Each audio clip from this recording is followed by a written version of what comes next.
K Sudhakaran ഇരുട്ടിലാണ്. അദ്ദേഹം അങ്ങനെ ഇരുട്ടിലാകപ്പെടേണ്ട ഒരാളല്ല. അതുകൊണ്ടാണ് ചോദിക്കുന്നത്, എവിടെയാണ് കെ സുധാകരൻ?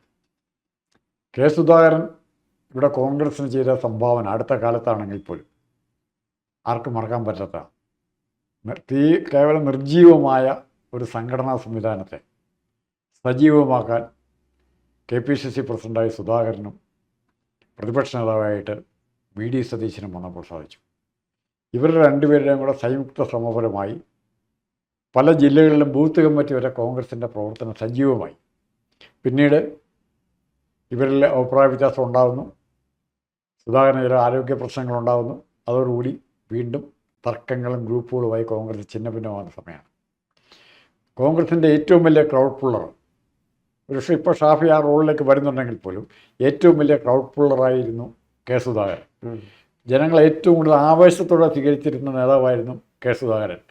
മാത്രമല്ല CPM-കാർ ഭയത്തോടെ മാത്രം കണ്ടിരുന്ന നേതാവായിരുന്നു കെ സുധാകരൻ. അവരുടെ കോട്ടയിൽ കണ്ണൂർ അസംബ്ലിയിലേക്ക് പലവട്ടം ജയിക്കുക, പാർലമെൻറ്റിലേക്ക് ജയിക്കുക, ഇതെല്ലാം സുധാകരൻ ചെയ്തു. എടക്കാട് ജയിച്ചു. ആദ്യത്തെ തെരഞ്ഞെടുപ്പ് കേസ് എടക്കാട് ജയിച്ച് കോടതിയിൽ പോയി ജയിച്ച് സുധാകരൻ MLA ആയതാണ്. അപ്പോൾ പോരാളിയുടെ എല്ലാ മുഖങ്ങളും ഉള്ള ഒരു നേതാവാണ് കോൺഗ്രസ്. അത്തരം ഒരു നേതാവ് ഇപ്പോൾ കോൺഗ്രസിനില്ല. പക്ഷേ ഇപ്പോൾ ഒത്തിരി നേതാക്കന്മാർ രംഗത്തേക്ക് വന്നു. ഒത്തിരി പുതിയ KC വേണുഗോപാൽ ഉൾപ്പെടെ പുതിയ ആൾക്കാരങ്ങ് വരികയാണ്. ഇവരൊക്കെ പഴയകാല പ്രവർത്തകരാണ്. പക്ഷേ വളരെ പെട്ടെന്ന് ഇവരെല്ലാം അഖിലേന്ത്യാ നേതാക്കന്മാരും സംസ്ഥാന നേതാക്കന്മാരുമായി. ഇപ്പോൾ ഈ പ്രശ്നം വന്നിരിക്കുന്നത്, ഇപ്പോൾ ഒരു പോളിസി ഡിസിഷൻ കോൺഗ്രസ് എടുത്തിട്ടുണ്ട് എന്നാണ് പറയുന്നത്, നമ്മൾ കേൾക്കുന്നത്. അതായത് പാർലമെൻറ്റ് അംഗങ്ങൾ ആരും മത്സരിക്കേണ്ട, എല്ലാവരും മത്സരിക്കാൻ റെഡിയാണ്. കാരണം മത്സരിച്ച് ജയിച്ചാലുള്ള മന്ത്രിയാണ്. നമ്മൾ ഈഡൻ റെഡിയാണ്, മറ്റേ ബെന്നി ബെഹനാൻ റെഡിയാണ്, എല്ലാവരും ആൻഡോ റെഡിയാണ്. കാരണം ജയിച്ചാൽ ഇവിടെ വന്നാൽ ഇവർക്ക് സീനിയോറിറ്റി വെച്ച് മന്ത്രിയാകാൻ പറ്റും, അല്ലെങ്കിൽ അത് പറ്റില്ല. അതുകൊണ്ട് ഇവരെല്ലാം മത്സരിക്കാനും റെഡിയായിരുന്നു. അപ്പോഴാണ് ഹൈക്കമാൻഡ് ഒരു തീരുമാനം എടുത്തത്, യാതൊരു കാരണവശാലും MP സ്ഥാനത്ത് ഇരിക്കുന്നവരെ അസംബ്ലിയിലേക്ക് മത്സരിക്കേണ്ടായിരുന്നു. അപ്പോൾ ആ തീരുമാനം നിലവിലിരിക്കുമ്പോഴാണ് ഏതാനും ദിവസം ഒരു പ്രഖ്യാപനം വന്ന് KC വേണുഗോപാൽ കേരളത്തിൽ അസംബ്ലിയിലേക്ക് മത്സരിച്ചേക്കും, അത് ആലപ്പുഴയിൽ നിന്ന്. അതിന് കാരണമായിട്ട് പറഞ്ഞത് കനകയിൽ എന്ന് പറഞ്ഞൊരു ഒബ്സർവർ വന്നിട്ടുണ്ട്. അദ്ദേഹം പറഞ്ഞു, KC വേണുഗോപാൽ ആലപ്പുഴയിൽ മത്സരിക്കുകയാണെങ്കിൽ ആലപ്പുഴ ജില്ലയിൽ കോൺഗ്രസ്സിന് ഗുണപരമായ മാറ്റങ്ങളുണ്ടാകും. അപ്പോൾ KC വേണുഗോപാലിനെ പോലെ സീനിയറായിട്ടൊരു നേതാവ് മത്സരിച്ചാൽ ഉറപ്പായിട്ടും അത് സതീശന് മുഖ്യമന്ത്രി സ്ഥാനത്തേക്ക് ഭീഷണിയാണ്, രമേശ് ചെന്നിത്തലയ്ക്ക് ഭീഷണിയാണ്, സുധാകരന് ഭീഷണിയാണ്. അപ്പോൾ KC വേണുഗോപാലിന് മത്സരിക്കാമെങ്കിൽ, അതിന് ഹൈക്കമാൻഡിന് പെർമിഷൻ കൊടുക്കാമെങ്കിൽ എന്തുകൊണ്ട് സുധാകരന് കൊടുത്തുകൂടാന്നുള്ള ചോദ്യം ഉയർത്താൻ സുധാകരനൊരു അവസരമാണ്. അതുകൊണ്ടാണ് സുധാകരൻ പത്രസമ്മേളനം കഴിഞ്ഞ ദിവസം പറഞ്ഞത്, ഞാനും കേരളത്തിലെ അസംബ്ലി മുഖ്യമന്ത്രിയാകണമെന്നും പറഞ്ഞില്ല, ഞാനും കേരളത്തിലെ അസംബ്ലിയിലേക്ക് മത്സരിക്കുകയാണ്. കെ സുധാകരൻ കണ്ണൂർ ജില്ലയിൽ മത്സരിക്കുകയാണെങ്കിൽ കണ്ണൂരിൻ്റെ രാഷ്ട്രീയ ഭൂപടം തന്നെ മാറും. കാരണം അത്രയ്ക്ക് മാത്രം ജനപിന്തുണയുണ്ട്. മാത്രമല്ല കടന്നപ്പള്ളി രാമചന്ദ്രനാണ് ഇപ്പോൾ അവിടെ ജയിച്ചിരിക്കുന്നത്. അങ്ങനെ ആയതുകൊണ്ട് മാത്രം അങ്ങനെ ഇത്തവണ മത്സരിക്കുമെന്നറിയില്ല. മത്സരിച്ചാലും ആരോഗ്യപരമായ കാരണങ്ങൾ. പക്ഷേ സുധാകരനുള്ള തകരാറെന്ന് പറഞ്ഞാൽ ആരോഗ്യപരമായി സുധാകരൻ സ്വല്പം അസുഖമായിട്ട് കുറേ നാൾ റെസ്റ്റ് എടുക്കേണ്ടി വന്നു. ആ അവസരമാണ് ശത്രുക്കൾ മുതലെടുത്തത്. എന്നാലും ഒന്ന് പറയാൻ പറ്റും, സുധാകരൻ നമുക്കറിയത്തില്ലെങ്കിൽ പറഞ്ഞുതരാം. സുധാകരൻ കോൺഗ്രസ് 69 വളർന്നപ്പോൾ, രണ്ടായി പിരിഞ്ഞപ്പോൾ സുധാകരൻ സംഘടനാ കോൺഗ്രസിൻ്റെ നേതാവായിരുന്നു.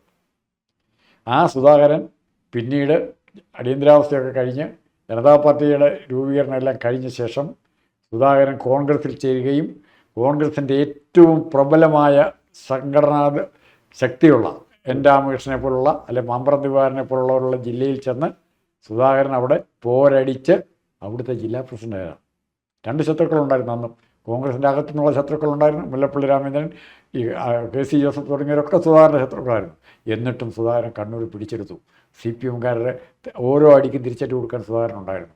അതോടുകൂടിയാണ് കോൺഗ്രസ് പ്രവർത്തകർക്ക് അവിടെ കണ്ണൂരൊരു ഊർജ്ജം ഉണ്ടായത്. ആ ഊർജ്ജം സംസ്ഥാന തലത്തിലേക്ക് വ്യാപിച്ചു.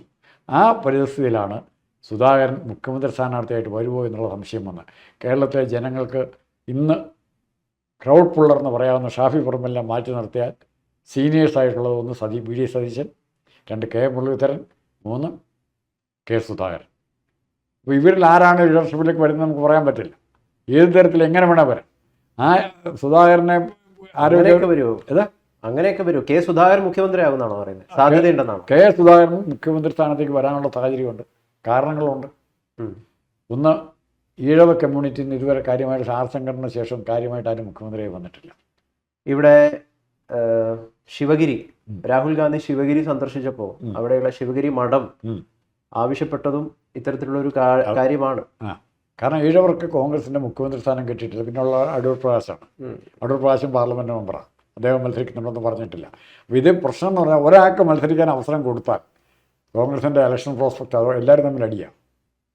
എല്ലാവരും ഓരോരുത്തരും മത്സരിക്കാൻ റെഡിയാണ്. കോഴിക്കോട് രാഘവൻ മത്സരിക്കാൻ റെഡിയാണ്. ആലപ്പുഴ KC വേണുഗോപാൽ മത്സരിക്കാൻ ഇല്ലെന്ന് പറഞ്ഞിട്ട് വരുന്നുണ്ട്, മത്സരിക്കാൻ റെഡിയായിട്ട് വരുന്നുണ്ട്. ഇല്ല, K സുധാകരൻ ഇപ്പം ഞാൻ മത്സരിക്കും എന്ന് പരസ്യമായിട്ട് MP ആണ്. അതിന് പല രീതിയിലുള്ള കുറച്ച് പ്രയാസങ്ങളൊക്കെ ഉണ്ട് MP മാർക്ക് തെരഞ്ഞെടുപ്പിൽ മത്സരിക്കാൻ.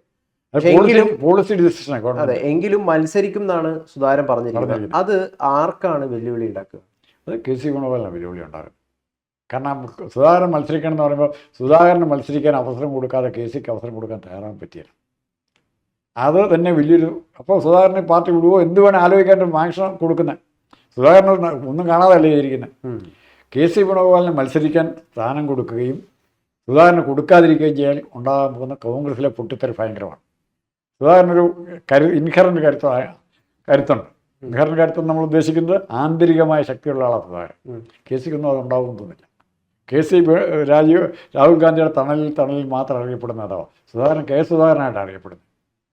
രാജീവ് ഗാന്ധിയുടെ വിശ്വസ്തനല്ല അറിയപ്പെടുന്നത്, K സുധാകരനായിട്ട്. ആ സുധാകരൻ അങ്ങനെ അസേർട്ട് ചെയ്യാൻ തയ്യാറായാൽ പിന്നെ ഉണ്ടാകാൻ പോകുന്ന സംഭവത്തെക്കുറിച്ച് നമുക്ക് പറയാൻ പറ്റില്ല. VD സതീശന് എന്ത് നിലപാടെടുക്കുമെന്ന് അറിയാൻ മേല. VD സതീശൻ ചിലപ്പോൾ ഈ ഓരോരുത്തരും അങ്ങോട്ടും ഇങ്ങോട്ടും പരസ്പരം കാൽ വരും. രമേശ് ചെന്നിത്തല വേണം സുധാകരൻ ആയിക്കോട്ടെ എന്ന് വയ്ക്കും. കാരണം KC വേണുഗോപാലും VD സതീശനാകുന്നതിനേക്കാൾ രമേശ് ഇഷ്ടപ്പെടുന്ന ഇതായിരിക്കും. അങ്ങനത്തെ ഒത്തിരി കളികളുടെ ഒരു പൂര രംഗമാണ് വരാൻ പോകുന്നത്. തെരഞ്ഞെടുപ്പിന് ശേഷമാണ് കോൺഗ്രസ്സിലെ എന്താ സംഭവിക്കാമെന്ന് അറിയാൻ പറ്റുള്ളൂ. ഈ തെരഞ്ഞെടുപ്പിൽ പക്ഷേ കോൺഗ്രസ് ജയിക്കും. അതിൻ്റെ പ്രധാനപ്പെട്ട കാരണക്കാരനാരാന്ന് പറയാമോ? ഒറ്റ ചോദ്യം. മറ്റാരുമല്ല, VD സതീശൻ അല്ല, സാക്ഷാൽ പിണറായി വിജയൻ. ഓക്കെ, പിണറായി വിജയൻ്റെ മുഖം നോക്കി വോട്ട് ചെയ്യാൻ പോകുന്ന ആരും തന്നെ ഇടതുപക്ഷ മുന്നണിക്ക് വോട്ട് ചെയ്യും എന്ന് ഞാൻ വിചാരിക്കുന്നു. യഥാർത്ഥത്തിൽ ഇപ്പം നമുക്ക് ഇപ്പോൾ ഈ ഗണേശൻ്റെ വിഷയം കൂടി വന്നപ്പോഴേ ഒരു വലിയ അദ്ദേഹം രാജിയും വെക്കുന്നില്ല, അദ്ദേഹത്തെ തുടർന്ന് സംരക്ഷിക്കുകയാണെങ്കിൽ തീർച്ചയായിട്ടും പിണറായി വിജയൻ UDFന് കോൺഗ്രസ്സിന് ഒരു വലിയ സാധ്യതയാണ് തുറന്നിട്ടിരിക്കുന്നത്. വരൂ നിങ്ങൾ അധികാരം എൻ്റെ കയ്യിൽ നിന്ന് എടുക്കൂ എന്നാണ് പിണറായി വിജയൻ പറയുന്നത്. അങ്ങനെ തന്നെ പറഞ്ഞുകൊണ്ടിരിക്കുന്നത്. എനിക്ക് ഇവിടെ നിന്ന് ഇതെല്ലാം എനിക്ക് മടുത്തു, അധികാരം എന്നല്ല പറയുന്നത്. സമ്പാദിച്ച എല്ലാം കൊണ്ട് എനിക്ക് ഗൾഫിലോ അമേരിക്കയിലോ പോയി സുഖമായിട്ട് ജീവിക്കണം. ഈ മുദ്രാവാക്യം ഒന്നും കേൾക്കാൻ പറ്റില്ല. അതാണ് സത്യം. പിണറായി വിജയന് മനസ്സിലായിരിക്കുന്നു എല്ലാം നഷ്ടപ്പെട്ടു. ഇപ്പോൾ ഉള്ളത് എന്തെങ്കിലുമൊക്കെ സമ്പാദിച്ചിരിക്കുന്ന എന്തെങ്കിലുമൊക്കെ ഉണ്ടെങ്കിൽ ഇപ്പോൾ ഗൾഫിലേക്ക് ചെല്ലാൻ വരാത്ത അവസ്ഥയാണ് ചിലപ്പം.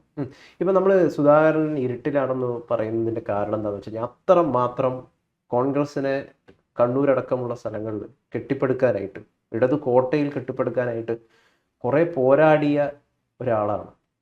അങ്ങനെ ഒരാൾ ശരിക്കും പറഞ്ഞു കഴിഞ്ഞാൽ ഒതുക്കി കളഞ്ഞില്ലേ, അദ്ദേഹത്തെ ഇരുട്ടത്താക്കിയില്ലേ. ഈ ഇമ്മംബലീസ് ലൈക്ക് എ ഗളിവർ എന്ന് പറയും. ഗളിവർ ഭയങ്കര കരുത്തനായിരുന്നു, ഭയങ്കര ശക്തനായിരുന്നു. ഗളിവറും ലില്ലിപ്പൊട്ടി ചെന്ന് കഴിയുമ്പോഴത്തേക്കും ലില്ലിപ്പൊട്ടിലെ പയ്യന്മാരൊക്കെ ഇയാൾ കിടന്നുറങ്ങിയ സമയത്ത് ചരട് കെട്ടി ഇയാളെ കെട്ടിയിട്ടു. അതുപോലെ കെട്ടിയിടപ്പെട്ട ഒരാളാണ് കോൺഗ്രസിലെ അല്പന്മാരായ നേതാക്കന്മാരാൽ കെട്ടിയിടപ്പെട്ട നേതാവാണ് K സുധാകരൻ. കെട്ടിയിടപ്പെട്ട ആന, സിംഹം ഒരു പുലിക്കുട്ടി ആണ് K സുധാകരൻ. അതെല്ലാവർക്കും അറിയാം, എല്ലാ കോൺഗ്രസ്സുകാർക്കും അറിയാം. കോൺഗ്രസ്സുകാർക്ക് നന്ദിയും കിടപ്പാടും K സുധാകരനുണ്ട്. അത്രയും സജീവമായി പ്രവർത്തിച്ച ഒരൊറ്റ നേതാവ് പറയില്ല. കോൺഗ്രസ്സുകാരുടെ അഭിമാനം രക്ഷിക്കാൻ വേണ്ടി ഇഷ്ടംപോലെ പ്രശ്നങ്ങളിൽ ഏത് കോൺഗ്രസ്സിനെ ഏത് പോലീസ് സ്റ്റേഷനിൽ കടിച്ചുകൊണ്ടാലും ഏത് പാതിരാത്രിക്കാണെങ്കിലും സുധാകരൻ ഉടച്ചില്ല. അതാണ് സുധാകരൻ. അതുകൊണ്ട് സുധാകരനെ കുറിച്ച് ഉള്ള പ്രതീക്ഷ മുഖ്യമന്ത്രിയാകാൻ ചാൻസ് ഉണ്ടോ എന്നുള്ളൊരു ചോദ്യത്തിന് ഇന്നിപ്പം ചില കോൺഗ്രസ്സുകാർ ഇപ്പോൾ സോഷ്യൽ മീഡിയയിലൊക്കെ പരസ്യമായിട്ട് പറയുന്നൊരു കാര്യമുണ്ട്, അടിച്ചാൽ തിരിച്ചടിക്കും. ഗാന്ധീസ് ഒന്നും കൊണ്ട് നടക്കില്ല, അടിച്ചാൽ തിരിച്ചടിച്ചിരിക്കുന്നു. ശരിക്കും പറഞ്ഞു കഴിഞ്ഞാൽ കേരള രാഷ്ട്രീയത്തിൽ കോൺഗ്രസ്സിന് പിടിച്ചു നിൽക്കണമെങ്കിൽ ഈ ഒരു മനോഭാവം വേണ്ടേ?